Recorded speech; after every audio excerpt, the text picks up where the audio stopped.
বিশ্বনবী সাহাবাদের নিয়ে দাঁড়ালেন, লম্বা লম্বা কাতার হলো। সাহাবীদের কাতারের শেষে সাইয়েদনা জিবরাইল 1,40,000 ফেরেশতাদেরকে নিয়ে জানাজায় শরীক হলেন। বিশ্বনবী 4 তাকবীর দিয়ে জানাজা পড়লেন, আল্লাহু আকবার, আল্লাহু আকবার, আল্লাহু আকবার, আল্লাহু আকবার। 4টা তাকবীরের মধ্য দিয়ে জানাজা শেষ করলেন। বিশ্বনবী তাকিয়ে দেখে সাহাবাদের পেছনে 1,40,000 ফেরেশতা দাঁড়িয়ে জানাজায় শরীক হয়েছে।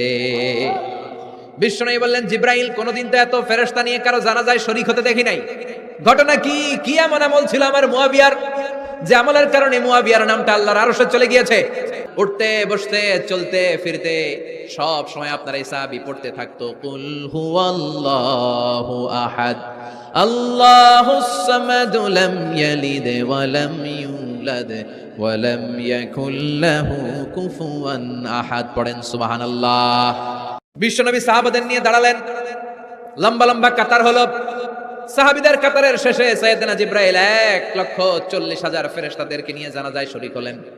বিশ্বনবী 4 তাকবীর দিয়ে জানাজা পড়লেন, আল্লাহু আকবার, আল্লাহু আকবার, আল্লাহু আকবার, আল্লাহু আকবার। 4টা তাকবীরের মধ্য দিয়ে জানাজা শেষ করলেন।